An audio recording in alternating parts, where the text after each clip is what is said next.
김홍일 변호사입니다. 민주공화국의 요체는 상권 분립과 법치주의이고, 상권 분립의 핵심은 사법이 법에 따라 입법 행정권의 남용을 견제하는 것이며, 법치주의는 인치, 정치 위에 법이 존재하는 것이라고 믿고 있습니다. 본건에 대한 재판부의 판단은 오늘의 이 광풍이 지난 후에도 오래도록 대한민국 역사에 남을 것입니다. 바라건대 사법부야말로 법치주의의 최후의 보루라는 말 그대로 오직 법리와 증거에 따라서 현명하게 재판을 진행해 주시고 판단해 주시기를 먼저 부탁드립니다. 이하에서는 개별 범죄 사실에 대해서 변호사들이 PPT로 설명을 드리겠습니다. 네, 김계리 변호사입니다. 이 사건 공소사실에 대한 변호인 의견 진술하겠습니다. 먼저 공소사실 및 증거에 대한 의견을 개진하겠습니다. 피고인은 대한민국의 대통령으로서 헌정위기와 국정마비의 비상상황에 대해 대통령의 국가긴급권인 비상계엄을 선포하였습니다. 이후 국회의 비상계엄 해제 의결에 따라 비상계엄을 해제하였습니다. 그런데 이 사건은 대통령의 국가긴급권 행사인 비상계엄 선포를 내란으로 기소한 것에서 더 나아가 비상계엄의 선포를 위한 국무회의의 소집 및 심의 과정을 별도로 직권남용으로 의율하고 있으며, 국제사회에 대한민국의 헌정질서가 원활하게 작동되고 있음을 알린 공보행위를 범죄라고 하면서 허위 공보에 의한 직권남용으로 의율하고 있습니다. 또한 수사권이 없는 공수처에 의한 불법한 수사와 위법한 체포 영장 집행 행위에 대한 대통령 경호처의 정당한 직무집행을 공무집행 방해로 의율하고 있습니다. 이 사건 공소사실은 대통령의 정당한 권한행사를 직권남용으로, 대통령의 경호처의 적법한 경호행위를 공무집행 방해로 구성하고 있는 바, 피고인은 이 사건 공소사실을 전부 부인합니다. 증거에 대해서는 추후 별도 의견으로 말씀드리도록 하겠습니다. 이 사건 일부 공소사실, 국무위원 심의권을 침해하여 직권남용 권리행사 방해죄가 성립한다는 부분은 계엄의 과정에서 발생한 행위로 이미 내란 우두머리 사건에서 기소되어 있는 부분이므로 이중기소에 해당합니다. 대법원은 내란의 실행 과정에서 어떤 행위에 수반하여 발생한 행위는 내란 행위의 구성 요소를 이루는 것으로 흡수되어 별죄를 구성하지 아니한다라고 판시하였습니다. 이 사건 국무회의 심의권 침해 관련 공소사실은 계엄을 선포하고 해제하는 과정에 있어서 필수 불가결한 국무회의에 관한 부분이므로 별죄를 구성하지 않음이 명백한 것입니다.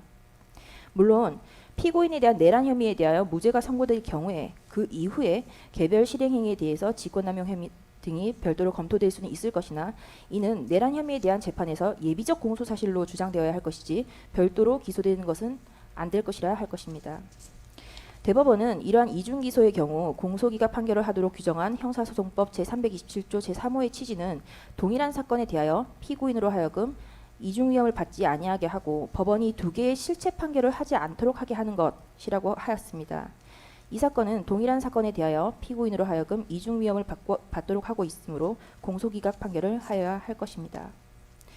이 사건 개별 공소사실에 대한 의견을 개진하겠습니다. 먼저 국무위원 심의권 침해 관련 직권남용 권리행사 방해 공소사실에 대하여 말씀드리겠습니다. 직권남용 권리행사 방해죄의 성립요건에 관하여 대법원은 해당 공무원의 일반적 직무 권한에 속하는 사항에 관하여 직권을 행사하는 모습으로 실질적 구체적으로 위법 부당한 행위가 있어야 하고, 이로 인하여 상대방으로 하여금 의무 없는 일을 하게 하거나 권리 행사가 방해되는 결과가 발생하여야 한다라고 판시하고 있습니다. 즉 범죄가 성립하기 위하여는 위법 부당한 행위가 있어야 하고 구체화된 권리의 현실적 방해가 일어나야 하는 것입니다.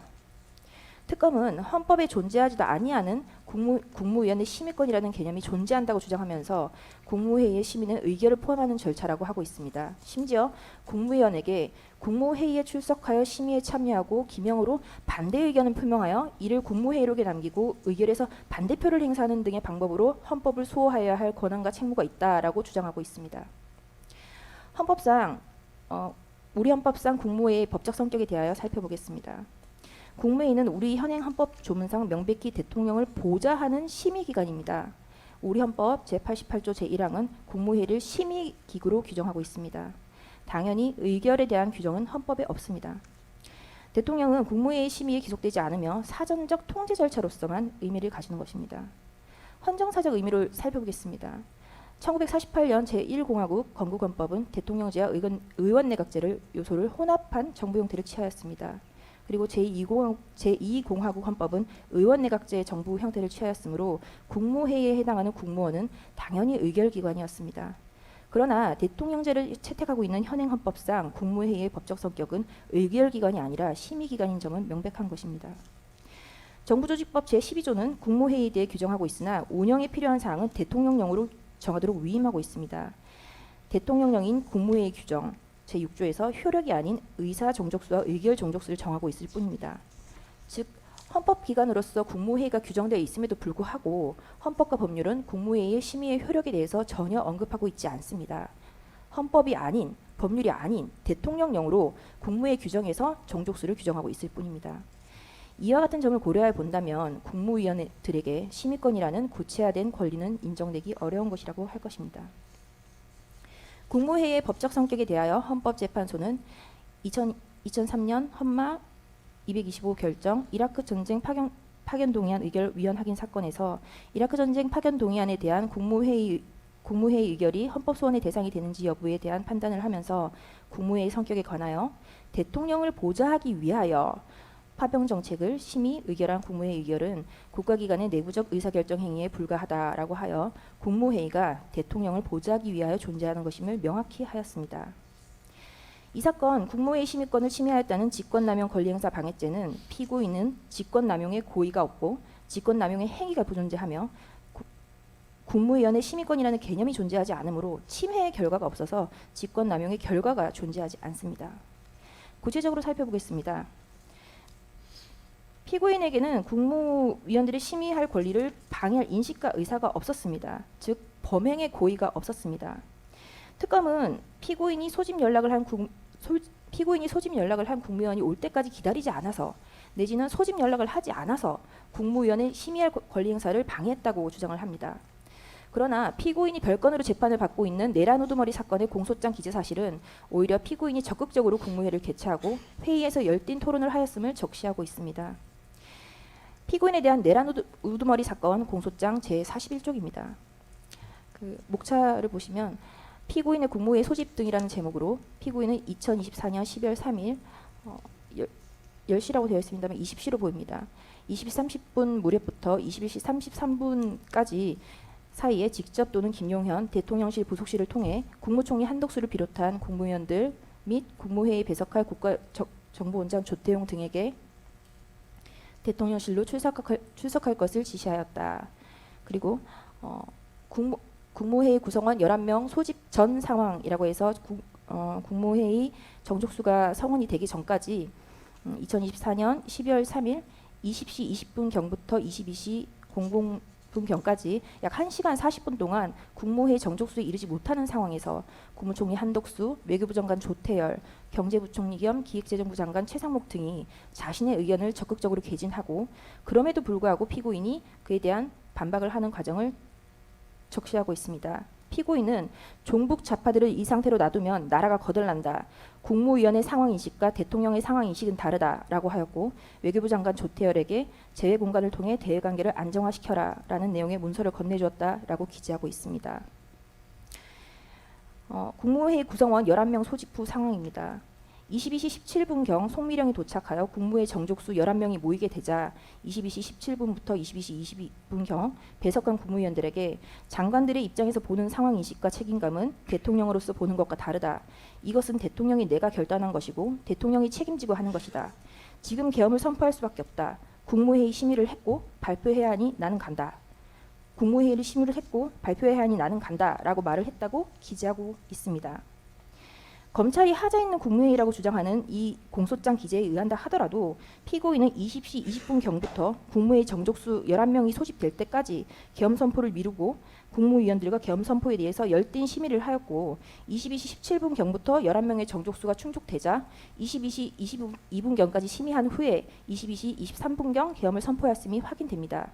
그렇다면 피고인의 국무회의에 대한 인식과 의사는 미처 도착하지 못한 국무위원들에 대한 배제, 그리고 배제가 아닌 국무회의 정족수 11명의 성원을 기다린 것으로 국무회의의 적법 요건을 적극적으로 갖추고자 하였던 것임이 확인되어 이 사건 공소 사실에 피고인의 고의가 부존재함을 확인할 수 있습니다. 그리고 피고인에게는 직권남용 행위가 부존재합니다. 피고인은 당시 대통령실 인근에 있거나 위치가 확인되어 빨리 올 수 있는 국무위원을 부른 것일 뿐 특정 국무위원을 지정해서 배제하거나 국무위원들이 국무회의에 참석하지 못하도록 방해 행위를 한 사실이 없습니다. 전술을 한 바와 같이 피고인은 국무회의의 심의에 기속되지 않으므로 특정 국무위원을 배제할 이유가 전혀 없습니다. 또한 참석한 국무위원 전원이 비상계엄에 대해 반대를 하였으므로 유리한 의결을 위하여 특정 국무위원을 배제하였다는 논리 역시 성립될 수 없습니다. 전술하였듯 국무위원들에게 심의권이라는 개념이 존재하지 않으므로 침해받을 권리가 없어 직권남용의 결과가 존재하지 아니합니다. 즉, 이 사건에는 피고인의 고의도, 남용 행위도, 남용의 결과도 없는 것입니다. 과거 김영삼 대통령의 긴급재정경제명령, 금융실명제의 경우를 살펴보겠습니다. 김영삼 대통령이 1993년 8월 12일 긴급재정경제명령을 발령하기 위한 국무회의를 소집할 때 국무위원들은 일과 후에 퇴근을 준비하던 중이었습니다.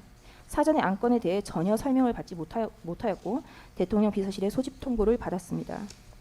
국무위원들은 당시 협상이 진행되던 중이던 우루과이 라운드에 대한 중요한 의제가 있다는 말을 듣고 국무회의에 참석하였는데 김영삼 대통령은 국무위원들에게 금융실명제를 전격적으로 시행한다고 일방적으로 통보를 하였고 그대로 국무회의를 종료하고 생방송을 통해 긴급재정경제명령을 발령하였습니다. 국무위원들은 그 구체적인 내용을 대국민 긴급 담화를 통하여 들었습니다. 헌법재판소는 대통령의 긴급재정경제명령 발동에 대한 사법심사를 하면서 특별히 국무회의와 관련한 절차적 하자에 대해서는 전혀 문제 삼지 않았습니다. 즉, 국가긴급권의 발령이 검토되는 비상 상황에서 절차의 간이와 밀행성의 요청을 인정한 것이라 할 수 있습니다. 당시 한겨레 신문기사를 보겠습니다. 이 신문기사를 보면 6시에 긴급 국무회의 소집 통보가 있기 전까지 국무회의 소집 사실은 물론 내용조차 전혀 감지하지 못하였으며 7시에 긴급 임시 국무회의가 소집되었으며 7시 30분에 발표를 하고 8시를 기해 금융실명제가 전격 실시되었음을 기사로 확인할 수 있습니다. 피고인은 2024년 12월 4일 4시 27분 비상계엄 해제 담화에서 국회의 계엄 해제 의결에 따라 계엄을 해제하고자 하나 새벽인 관계로 아직 국무회의 정족수를 채우지 못하였고 국무위원들이 오는 대로 바로 계엄을 해제하겠다고 하였습니다. 그에 따라 2024년 12월 4일 4시 27분에서 4시 29분 단 2분 동안 비상계엄 해제 국무회의가 있었고 국무위원이 도착하여 성원이 되는 대로 국무회의를 개최하였으며 국방부 장관의 제안 설명에 아무런 발언도 하지 않았다고 회의록은 명확히 기재하고 있습니다. 특검의 논리대로라면 이 비상계엄 해제 국무회의는 국무위원 전원이 도착하기를 기다리지 않고 회의를 개최하고 별다른 심의를 하지 않고 국방부 장관만 발언을 하였으므로 하자 있는 심의가 되어 위법한 국무회의이고 적법한 계엄 해제가 존재하지 아니하는 것으로 지금 현재 계엄 상태여야 합니다. 그렇다면 특검이 이 비상계엄 해제 국무회의 역시 직권남용으로 기소하여야 합니다. 기소하지 아니하는 것 자체가 모순인 것입니다. 특검의 주장이 말이 되지 않으면 명확하고 이 사건 공소제기는 억지식 공소제기로 제기되지 아니함이 명백한 것입니다. 민주당과 일부 언론 그리고 일부 사람들은 이 사건 비상계엄이 독재를 위한 계엄, 친위 쿠데타, 계엄이 내란이라는 프레임과 허위의 선동을 지속하고 있습니다. 이 사건 공소장 9쪽입니다. 공소장 제9쪽은 피고인의 비상계엄의 선포 이유에 대하여 피고인은 야당이 국회의 다수를 차지하고 쟁점 법안들에 대한 단독 처리를 강행하며 국무위원, 검사 등 다수의 고위공직자를 탄핵하는 등 국정 운영에 어려움을 겪는다는 사유만으로는 헌법과 계엄법에 규정된 비상계엄 선포 요건에 해당하지 않음에도 위와 같은 사유를 내세워 2024년 12월 3일 22시경을 기하여 대한민국 전역에 비상계엄을 선포하기로 결심하였다라고 적시하고 있습니다. 민주당이 임명한 특검 기재의 공소장에 의한다 하더라도 피고인의 비상계엄은 민주당의 일당 독재의 폭주의 원인이 있었던 것임을 명확히 적시하고 있습니다. 피고인이 장기 독재를 꿈꾼다거나 하는 허황된 사실을 적시하지 못하고 있습니다. 비상계엄의 선포 요건은 오로지 당시 대통령이었던 피고인이 판단할 사항이며 특검이 판단할 문제가 아님을, 내란이 아님을, 사법심사의 대상이 아님을 다시 한번 지적해 두고자 합니다.